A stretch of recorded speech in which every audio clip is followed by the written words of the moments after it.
Let's turn our attention now to the other stories this week. The big one was the drought announcement from the federal government. The Finance Minister and Leader of the Government in the Senate, Matthias Cormann, joins us as he does every Friday. Minister, thanks so much for your time. In terms of the way the drought support is given, can you explain to us how the loan arrangements work, and then if farmers are facing the same situation in a couple of years, can those loans be restructured to ensure that interest is not paid on those particular facilities? Well, I mean, obviously we've made the decisions on the basis that we've announced yesterday, or the Prime Minister's announced yesterday, so there will be an opportunity to access loans that are interest-free for the first 2 years, and then interest only for the subsequent 3 years. And I mean, it's designed to, obviously help farmers in those drought-affected communities transition through what is, hopefully a temporary challenge. Help farmers restock, help farmers rebuild, help them deal with some of the costs that they're facing in what is a very, very difficult circumstance, obviously. And it's more than just the farms, though. This package is about the economic, well, the ecosystem of the towns and the regions, isn't it? That's the structure of the package. Well, yes. I mean, the package recognises that many businesses in those drought-affected areas servicing the agricultural sector are equally affected, and so yes, it does expand the opportunity for that support through this transitional period to those businesses that are providing services, products and services to the farm sector. Labor's criticised the response, saying that not enough is done in direct and immediate support to farmers. What's your response to that? Well, look, we are obviously engaging with community stakeholders in those drought-affected areas. We've been working with the National Farmers Federation, and we've designed a package that we believe hits the mark. I mean, it's now more than $1 billion in direct support into those drought-affected communities. We've previously announced that we would be expanding the farm household allowance scheme, which of course provides direct support to eligible farmers in drought-affected areas. That is legislation that will be dealt with in the Senate next week. But look, I mean, the Labor Party, as a matter of course, whatever we do, will jump up and down. We'll just continue to work with all of those drought-affected communities, doing the absolute best we can to help support them through this difficult period. Let's move on to the other story of the day, and we hear from Anthony Albanese a bit later. From your perspective, there was one component of this review I wanted to put to you in relation to Weatherall and Emerson saying that qualitative research indicated that voters gleaned from the budget that both parties were offering tax cuts, but the budget was broadly fair and it largely inoculated the government from Labor's attack that the coalition was making big cuts to services. Do you think, in hindsight, did the budget get that sort of political credit that was due, given that sort of impact? Because Labor had invested so much in those attacks, but they fell flat, largely according to the review, because of the success of the budget.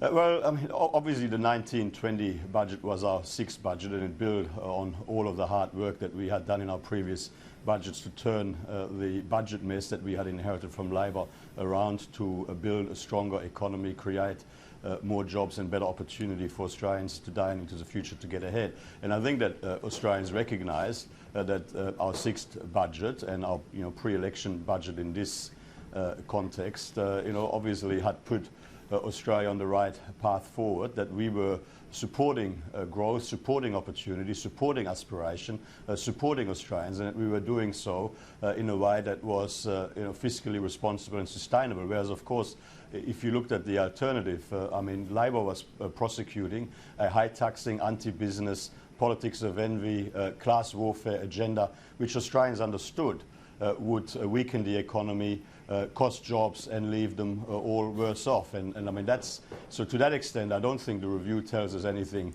that we didn't know or that we didn't say before the election. It's just that Craig Emerson and Jay Weatherall now recognise our criticism before the election of the Labor agenda was justified. We spoke at length throughout the election campaign from a Liberal campaign headquarters many times, and well, one thing that I think you very much, the rest of the Liberal campaign had, was that a very clear clarity in terms of message, the simplicity. Was that something that you and your colleagues had discussed, to say keep it simple, keep it targeted and keep it sharp, the message? Well, I mean, we knew for some time in the lead up to the election that this was going to be a very important choice between two very starkly different choices. I mean, we were pursuing a pro-growth, pro-opportunity, pro-aspiration agenda where, senior leaders in the Labor Party didn't even seem to appreciate that aspiration was something that was important to Australians. We were clearly pursuing a pro-growth, lower taxes, a pro-opportunity agenda designed to create the best possible opportunity for Australians to dine into the future, to get ahead. And the alternative was a high-taxing, anti-business, politics of envy, class warfare agenda, which demonstrably would have weakened the economy, put jobs at risk, and left families around Australia worse off. And I think Australians understood that choice. And in the context of global economic headwinds coming our way and some of the challenges that we were already facing, I think people were very suspicious about what Labor was proposing, and they understood that it was the worst possible time to pursue $387 billion in higher taxes. And when the Labor Party misjudged, and obviously they now realise that while they were targeting supposedly the top end of town, it was the low-income, aspirational Australians who turned against them and who came our way in droves. Now, in terms of that aspirational class that you've targeted over a number of years now, you've been reported in the Australian Financial Review as saying that you left the door open to bringing forward income tax cuts through your comments at the AFR CFO conference. How open is that door in terms of your prospect of bringing forward tax cuts? Well, I just made the obvious and always accurate point that our commitment is that we will always err on the side of lower taxes, and that where that is fiscally sensible and appropriate.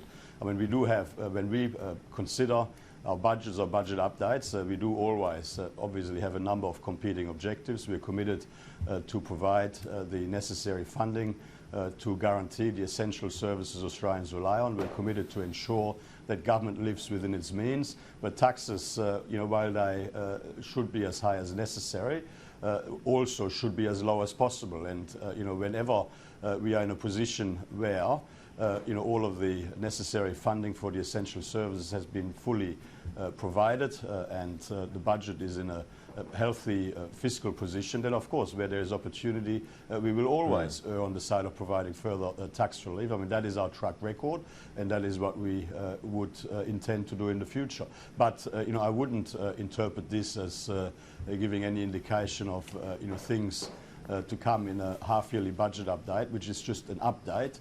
Obviously it is in the context and in the lead up to budgets that you make the more substantial decisions about the future. Were you surprised that the retail figures were so soft this week, given the tax cuts, given the rate cuts? Well, look, I mean, we believe that generally things are heading in the right direction.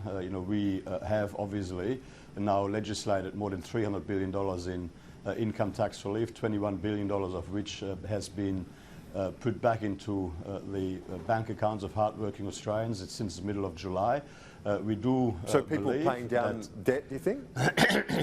Well, I mean, there's actually nothing wrong with people paying down debt or increasing their savings. I mean, all of that helps to boost the strength of the economy into the future, as it will help to lift the confidence of individual Australians to spend more into the future. I mean, reducing your level of debt exposure or increasing your level of savings actually does help strengthen your personal financial position, and helps to put you in a better position to consume more into the future. So we are quietly optimistic about where we're heading. We share the optimism that has been expressed now on a number of occasions by the Reserve Bank Governor, who has said that he expects economic growth to gradually strengthen, and has been talking about a return to trend growth within 12 months.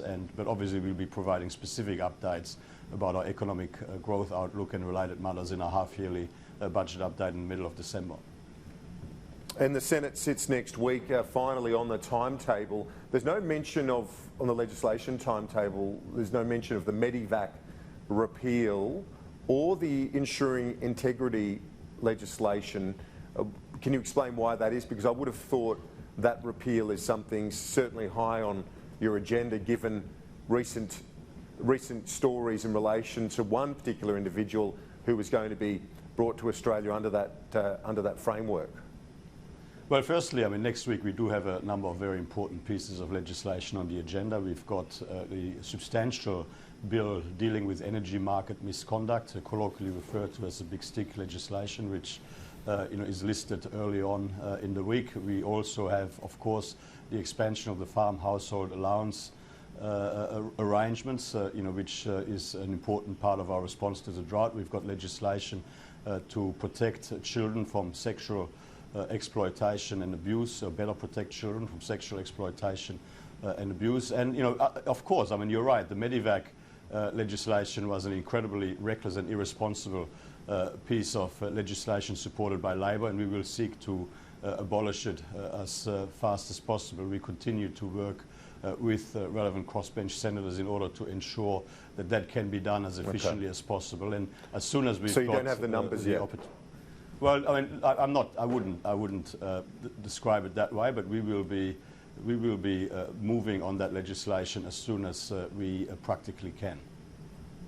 Okay, so if say Jackie Lambie said she'd support it next week, you might bring it on. Well, I'll let you run the commentary, but what I would say to you is that we will continue to work with the crossbench to secure the passage of that legislation as soon as possible. But we do have a lot of other very important legislation on in the Senate next week. Minister, we'll see you next week. We'll talk to you then. Thanks for that.